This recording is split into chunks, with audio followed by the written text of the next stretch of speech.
अगर अबू आसिम ने कहा और उन्होंने सदन में कहा कि अगर हमारे कहने से किसी की आत्मा को ठेस पहुंची हो तो हम क्षमा याची, ये बात ही समाप्त कर देनी चाहिए थी। इससे कहने से वो अपने नाकामी की सरकार का पर्दा डालना चाहते हैं और इससे ज्यादा कुछ नहीं है। कब्र रहने ना रहने से कोई मतलब नहीं। केवल फर्जी की बात करते हैं ये लोग, केवल हिंदू मुसलमान करते हैं, शासन करने के लिए जनता को गुमराह करते हैं। अरे भैया आप तोड़िए, लेकिन जो जनता की ज्वलंत समस्या है, जो जरूरी चीजें हैं, उसको भी पूरा करने पर ध्यान दीजिए। क्या नहीं 84 लाख करोड़ देवी देवता है, वो क्या कर रहे थे, कहाँ सोए थे, ये भगवान, ये मंदिर और ये तमाम लोग क्या कर रहे थे। यहाँ तो लोग कहते हैं साफ दे देते तो भाषण होता, उस समय वाले तपस्वी कहाँ थे।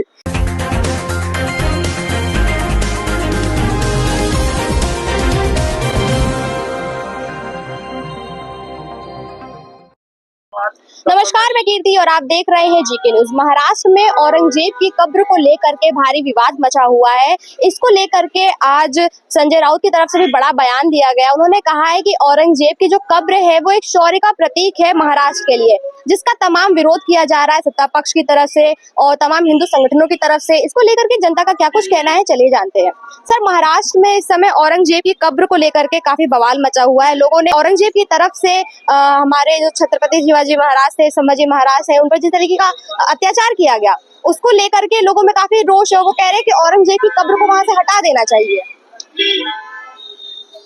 जब भारतीय जनता पार्टी नीतिगत सरकार के पास कुछ नहीं बचा है तो कभी मंदिर पर आते हैं, कभी मस्जिद पर आते हैं, कभी हिंदू पर आते हैं, कभी मुसलमान पर आते हैं। आज की तारीख में औरंगजेब पर आ गए हैं।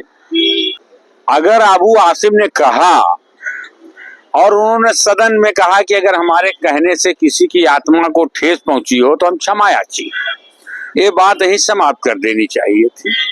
मगर औरंगजेब की मजार को खोद करके मिटा देने की से अगर देश के अंदर बेरोजगारी, महंगाई, भ्रष्टाचार, चिकित्सा, शिक्षा, सुरक्षा जैसी मौलिक अधिकार चीजों का विकास हो जाए, सबको मिल जाए, तो ये औरंगजेब की एक नहीं, कई औरंगजेब की कब्र को आप हटा दीजिए। इससे कहने से वो अपने नाकामी की सरकार का पर्दा डालना चाहते हैं और इससे ज्यादा कुछ नहीं है। कब्र रहने ना रहने से कोई मतलब नहीं। और अगर उनकी कब्र हटा दी जाए और सांप्रदायिक एकता कायम हो जाए, हिंदू मुसलमान सिख ईसाई आपस में भाई भाई का नारा सरोकार हो जाए, मंदिर मस्जिद के मुद्दे समाप्त हो जाए, तो आप हटा दीजिए, उसमें किसी को कोई इतराज नहीं है। आपको भी कोई दिक्कत नहीं अगर हटाया जाए? किसी को कोई दिक्कत नहीं है, मगर ये बुनियादी चीजें अगर पूरी हो जाए तो। मगर इन बुनियादी चीजों पर पर्दा डालने की बात करते हो तो गलत है। कह रहे बुनियादी चीजों पर पर्दा डालने के लिए औरंगजेब को बीच में लाया जा रहा है। गरीबी, बेबसी, लाचारी हटाने की बात नहीं कर रहे हैं, भ्रष्टाचार मिटाने की बात नहीं कर रहे हैं। ये कि कब्र तोड़ दीजिए, ठीक है, लेकिन लाल किला तोड़ देंगे? लाल किला, ताजमहल और जो अंग्रेज स्टेशन बनाए हैं सब पूरे भारत में, क्या वो सब स्टेशन आप तोड़ देंगे? लखनऊ कि औरंगजेब आतताई था, उन्होंने संभाजी महाराज पर अत्याचार किया, हिंदू समाज पर अत्याचार किया, लोगों को कितना मारा, पीड़ा, प्रताड़ित करा, तो उसकी कब्र यहाँ पर होनी जरूरी नहीं है। औरंगजेब जो है राजतंत्र में आया था, वो अपने बाहुबल के आया था। हमारे संभाजी चाहे शिवाजी चाहे जो रहे हो, उनकी ताकत में लड़ाई हुई, उसके पास ज्यादा ताकत थी, उसने कत्लेआम किया, उसके बाद देश पे राज किया 49 सालों तक। आप बताइए, आज तो लोकतंत्र है, आज तो देश संविधान से चल रहा है, कानून से चल रहा है। 300 साल या 500 साल पहले जो घटना घटी, आप बताइए, तब रण बहादुर नहीं थे, तब वीर बहादुर नहीं थे, बड़े बड़े महापुरुष नहीं थे।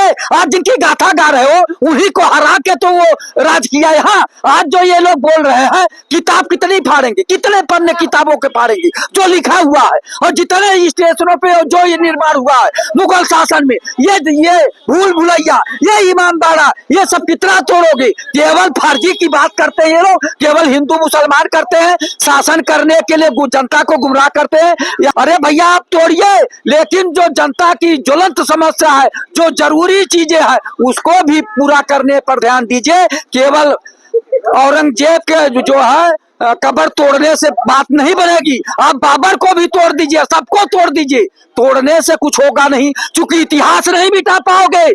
जिसने 49 साल राज किया इस देश में, मुगल शासक यहाँ 700 साल राज किया। तब हमारे बहादुर जो आज बता रहे हो हमारे यहाँ पता नहीं 84 लाख करोड़ देवी देवता है, वो क्या कर रहे थे, कहाँ सोए थे? ये भगवान, ये मंदिर और ये तमाम लोग क्या कर रहे थे? यहाँ तो लोग कहते हैं सांप दे देते हैं तो भाषण होता है। उस समय वाले तपस्वी कहाँ थे? ये फर्जी बकवास पाखंडी लोग केवल जनता का ध्यान गुमराह करने के लिए बोलते हैं और जन समस्या पे बात नहीं करते हैं। आज जो बोल रहा है कि हम जा रहे हैं और तोड़ने के लिए, ये कानून क्या कर रहा है, सुप्रीम कोर्ट क्या कर रहा है? वो स्वतः संज्ञान क्यों नहीं लगाता है और देखता है, स्वतः संज्ञान क्यों नहीं लेता है? कि आप बताइए, अमन चैन से भारत के वासी रहना चाहते हैं आपस में, हर रोज एक मुद्दा। कानून का राज्य है, संविधान का राज्य है कि राजतंत्र है, ये लोकतंत्र है। कि ये लोकतंत्र है, राजतंत्र नहीं है और सरकार के पास कोई मुद्दा नहीं है, इसीलिए वो हिंदू मुस्लिम के बाद औरंगजेब पर आ गए। उनकी कब्र हटाने से कुछ नहीं होगा। बिल्कुल हो जाएगा। औरंगजेब पहले सब कब्जा कर लिया था और उसकी वजह से लोग दबे कुचले लोग थे। इसकी वजह से जब भारतीय जनता पार्टी की सरकार आई है, सबको मुद्दा मिला है, हमारी हिंदू और सनातन धर्म को जो है, इस वास्ते जो गलत औरंगजेब किया होगा उसका जवाब अब लोग देने के लिए तैयार हो गए। भारतीय जनता पार्टी जो है जवाब देने के लिए तैयार हो गई है। उनका खोदा जा रहा है, जिसमें कोई गलत बात है, खोदना अच्छी चीज है। ये कह रहे हैं कि कब्र हटाने में कोई बुराई नहीं, कब्र हटाना चाहिए क्योंकि उन्होंने कोई अच्छा काम नहीं किया समाज के लिए, बल्कि लोगों का अत्याचार किया, कत्लेआम किया। आप समझ लीजिए कि जितने नाम आ रहे हैं, ठीक है, और जितनी कब्रें हैं, ठीक है, इनको एक्चुअली में हटाई देना चाहिए। जिसका हमारे देश से मतलब है ही नहीं, हमारे धर्म से मतलब है नहीं, ठीक है। हमने 1947 में एक अपना बंटवारा अपना करा था, ठीक है, 42% क्षेत्रफल उनको अपना दे दिया था, ठीक है। तो जितनी कब्रें अपने हैं, फलाना ढिमाका है, अपने साथ में उखाड़ के ले जाएं, अपने लगा लें, ठीक है। हमारे यहाँ जरूरत नहीं है। देखिए, जो ये जितनी भी कब्रें होंगी उनके नाम से जितना भी होगा ना, ये हमको वो चीज याद दिलाती रहेंगी कि हमारे साथ में वो अत्याचार हुए हैं, वो कत्लेआम हुए हैं, ठीक है। तो ये चीज है। तो अगर हटाने वाली बात है, हाँ, लेकिन संविधान सम्मत और सुप्रीम कोर्ट का अगर आदेश होता है, ठीक, ये किसी सरकार को या किसी आदमी को या किसी संगठन को ये अधिकार नहीं है कि इस तरह का काम करना। ये कह रहे हैं कि हटाने में कोई बुराई नहीं है, हटाने में कोई बुराई नहीं है, लेकिन सुप्रीम कोर्ट का आदेश हो, संविधान के हिसाब से हटा देना चाहिए। वहीं दूसरी तरफ संजय राउत जो है वो कह रहे हैं कि ये औरंगजेब की कब्र महाराष्ट्र के लिए शौर्य का प्रतीक है। संजय राउत खुद ही भ्रष्ट है तो क्या कहे। ये हिंदुओं का देश है। मान लिया हमारे घर पर आकर के, मैं इस समय मौजूद, मेरे घर पर आकर के कोई कब्जा कर लिया दबंग लोग, हम शाम को जाएंगे या झुग्गी झोपड़ी डाल देगा तो उसको हम हटाएंगे नहीं। ऐसे मेरा सनातन बहुत बड़ा करोड़ों वर्ष पुराना है। मेरे सनातन को बाहुबली आए, आक्रांता लोग आए, उन्होंने हटाया। अब हमने देखा कि मेरे बच्चों की पुरखों की जमीन है, मैं खाली करा रहा हूँ। अब इस रोड पर मैडम बताइए, हम 10 लोग मिलकर के अभी शंकर जी की मूर्त रखे देंगे तो आप मानेंगे?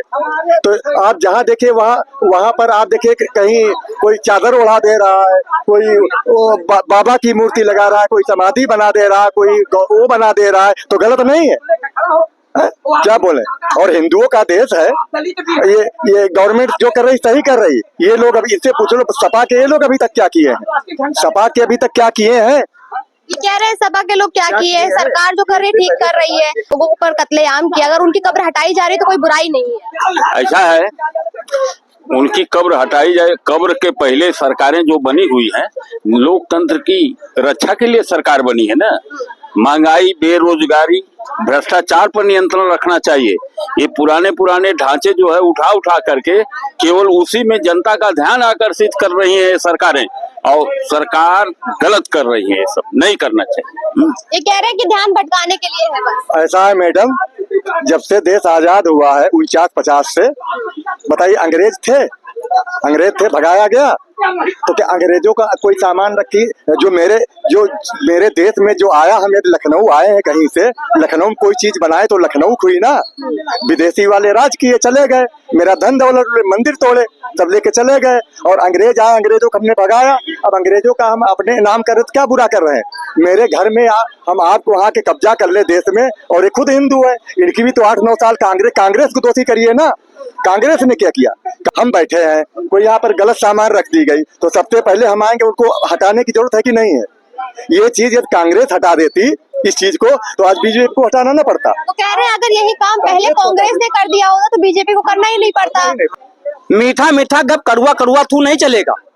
कांग्रेस का लाभ तो आपको चाहिए, और कांग्रेस को जिस समय देश मिला था तब आपके घर में बाप दादों के पास खाने के लिए भी नहीं था, तब नहीं था बाप दादों के पास खाने के लिए। आप कह रहे हैं कि कांग्रेस को दोषी ठहराना ठीक नहीं है। असल में इन लोग के पास में बकवास के अलावा कुछ नहीं है, ठीक है। मतलब कहने का मतलब है कि बस चमड़े की जबान है, ठीक, चमड़े की जबान है। ये हमेशा बकवास के अलावा कुछ करते ही नहीं है, ठीक है। कांग्रेस ने दिया तो हम कांग्रेस के पैर थोड़ी पकड़ेंगे। अरे ठीक है, उनका शासन काल था, हमारी अपना योग्यता थी, हमको अपना नौकरी मिली। अब सुनिएगा इस बात में, फडणवीस बीजेपी की सरकार 5 साल वहां पर सरकार थी नहीं थी, मुख्यमंत्री कौन था? फडणवीस थे, भाजपा की सरकार थी। 5 साल से शिवसेना के एकनाथ शिंदे और फडणवीस की सरकार 10 साल वहां थी। 11 साल भारत में सरकार रही है भारत उत्तर बीजेपी की। क्यों नहीं आपने उखड़वा दिया? क्यों नहीं आप हिम्मत कर पाते? आप हिम्मत नहीं कर पाते इसलिए कि भारत का प्रधानमंत्री डरता है कि हमें कक्षा 4 का सर्टिफिकेट न देना पड़े। और जिस औरंगजेब की बात कर रहे हैं, औरंगजेब 3 साल, और मेरा ये जो सनातन धर्म है ये कितने हजार वर्ष से आ रहा। पहले हाथ तो उठाइए, सिंधु घाटी कौन था? सनातन हिंदू के लाओ कोई था? ये तो आक्रांता आए चले गए, कितने आए कितने चले गए। कल हम कमजोर हो जाएंगे, दूसरा कोई हो सकता है और देश कब्जा करे, फिर हम कब्जे वाले फिर कब्जा करेंगे। जैसे गाँव में खेती होती है, आज हम कब्जा किए तो ये आपको लगता है इनकी कब्र हटाना ठीक है? कब्र सब हटा देना चाहिए, क्योंकि इन्होंने जितने मंदिर वगैरह तोड़ के इन्होंने हिंदू धर्म बदला। इन्होंने जितनी आप देखिए, एक कब्र देखिए, आप कहीं आप ट्राई करिए जहां मस्जिद की बनी हो, जहां कब्र बनी उसके नीचे खोदो तो कोई न कोई मूर्ति। अब हमारा आपका घर बना हुआ है, आप जैसे सड़क बनी हुई, सड़क के ऊंचे कुछ बना देंगे, नीचे सड़क मिलेगी, फिर गिट्टी मिलेगी, फिर बालू मिलेगी, तो इनको क्या दिक्कत है? धन्यवाद इसके लिए, धन्यवाद। तो वहाँ मेरा हिंदुओं का है। तो कह रहे हैं हिंदुओं का किसी ने अगर हमला करके अपना घर बना लिया तो क्या हम उसके नाम कर देंगे सब कुछ? मैं यही कहना मैं चाह रहा हूँ, भारत के किसी भी हिंदू किसी भी मुसलमान के घर की आप खुदाई करवा लो, अगर मूर्ति ना मिले तो बताओ, अगर मूर्ति मिला तो क्या वो घर तोड़ करके मंदिर बना लेगा क्या? कोई भी हिंदू इस पृथ्वी पर जितना भी पृथ्वी है कहीं भी ढूंढ डाले, मूर्तियां आपको हर जगह मिलेंगी, चाहे 10 फीट नीचे मिले और चाहे 100 फीट नीचे मिलेंगी मूर्तियां जरूर। ये कह रहे मूर्ति मिल गए तो क्या तोड़ के घर बना देंगे? देखिए सीधी सी एक बात है, ये भारत है, यहाँ ना कोई औलिया पैदा हुआ है, ना कोई ऐसा पैदा हुआ है, भारत में उनकी जगह नहीं है।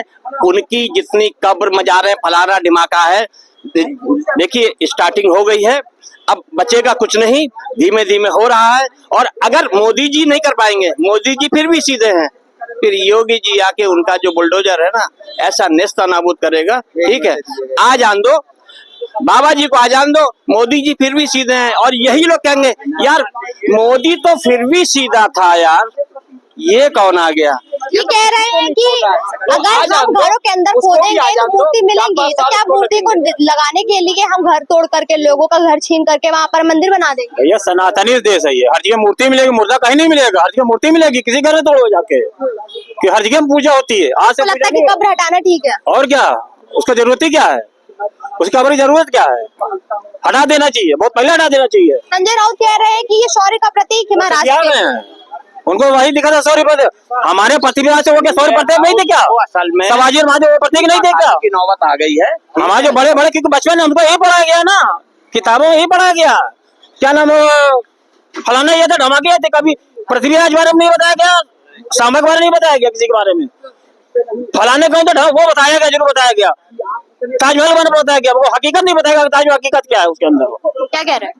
मतलब वही कहने का मतलब है कि पृथ्वीराज के पिता के बारे में नहीं बताया, उनके पिता के बारे में नहीं बताया गया। हाँ, ये बाबर से लेके बहादुर शाह जफर तक की हिस्ट्री सब बताई गई है, ठीक है।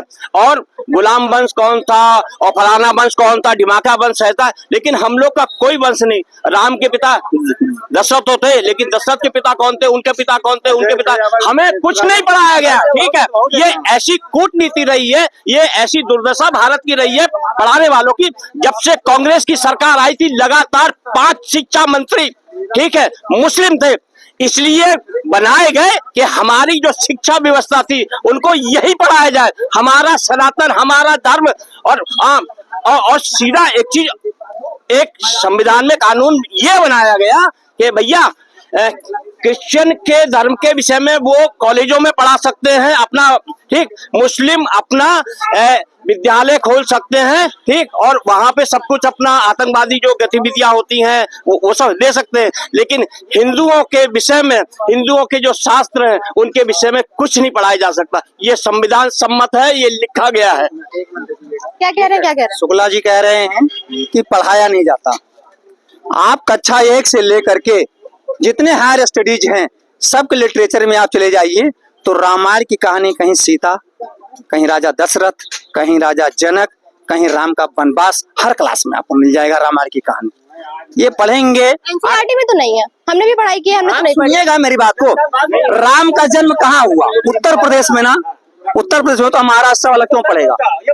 और एनसीईआरटी जो है वो किसकी है? केंद्र सरकार की है ना। आप पढ़ोगे आईसीएसई बोर्ड और आप चाहते हो कि हमें स्टेट बोर्ड पढ़ाया जाए। आप देखिएगा। रही बात, ये शुक्ला जी हैं, इनसे पूछ लीजिए कि रामचरितमानस की शुरुआत में कौन सा श्लोक लगा है। ये ब्राह्मण है, पढ़ के बता दें क्या लिखा है, बता दें। ये पढ़ाने की चीज है, आपको पढ़ने की चीज है। मुसलमान से हदीस पढ़ना है, चले जाओ, वो पढ़ता है। उसके बच्चे से पूछ लिए, कुरान शरीफ उठ कर सुबह पढ़ता है। ये शुक्ला जी सुबह उठ करके कहते हैं हमारे पास राम का नाम नहीं।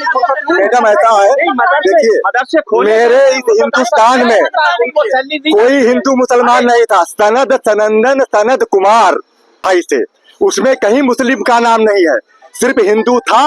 और सनद सनंदन सनद कुमार से पूरी दुनिया चल रही वंश, जब से मानव जीवन पे आया है तब से आया है, कहीं मुस्लिम नहीं था। अब इनके जैसे दूसरे होंगे दोगले, वो धर्म परिवर्तन। हम तो कह रहे आज भी मेरे यहाँ मुसलमान नहीं है, मेरे यहाँ मुसलमान है ही नहीं, तभी तो हम मुसलमान नहीं मानते। मेरे यहाँ मुसलमान नहीं है। ये प्रसाद पंडित जी हैं, कौन से जात का है मैं नहीं मालूम। इनके यहाँ चौबे, उपाध्याय, पाठक, दुबे, तिवारी, त्रिवेदी और क्या बोलते हैं, वाजपेयी, मिश्रा, सारे होते हैं। अब ये क्यों नहीं ऐसा करते कि सबको एक बना देते? ये कह रहे हैं कि जात है ये सारे पंडितों में। कौन ये बता रहे हैं। ये मोहल्ले में रहते तो डर के मारे भयभीत है, तो डर के मारे अल्लाह अकबर करते हैं। बस बहुत सही कहा आपने दादा, बिल्कुल यही इनकी कहानी है, वकालत इनकी यही है। और जो इन्होंने इतनी सारी चीजें गिना दी, जात की बता दी, कह रहे ब्राह्मणों में बड़ी जात होती है। इन्होंने इनको बता दिया सब लोग नहीं। ये कौन सी शास्त्र पढ़ करके आए हैं? वकालत में शास्त्र है ही नहीं, कानून है, वहाँ नीति नहीं है, नीति दर्शन नहीं है। इसलिए कानून सदैव भ्रष्टाचार की जड़। लड़ाई शुरू होगी कानून और नीति की। नीति सर्वोपरि है, नीति भगवान की बनाई नीति है, वो लौकिक और परलौकिक अलौकिक सब लेके काम करती है। और कानून ये कलयुगी कीड़े हैं। कलयुग ने कानून, युग विधि और धर्म विधि दो ही है संसार में। तो युग विधि के अंतर्गत जो कुछ इस समय देख रहे हो सब युग विधि के अंतर, सब अधर्ममय ही है। कि आपको क्या लगता है, जो औरंगजेब है उसकी कब्र को हटाना चाहिए, तोड़ना चाहिए? हटाना चाहिए। यहाँ से उनको नामो निशान मिटा देना चाहिए। धर्म के नाम पर बंटवारा हुआ, फिर किसी आकृति पर इन्होंने रखा है, हटा दिया जाए। तो जैसा कि आपने देखा, यहाँ पर तमाम लोगों से हमने बात की और सभी लोगों का ये कहना है कि औरंगजेब की कब्र का इस देश में कोई जरूरत नहीं है। वो यहाँ के नहीं थे और यहाँ पर जिस तरह से उनकी कब्र बनाकर के उसको शौर्य का प्रतीक बताया जा रहा है, ये कहीं ना कहीं पूरे समाज के लिए ही समस्या का विषय है। और कहीं ना कहीं इस औरंगजेब की कब्र को लेकर के हिंदू मुस्लिम की जो एक राजनीति की जा रही है वो भी ठीक नहीं है। कैमरा पर्सन के साथ में कीर्ति, जी के न्यूज़।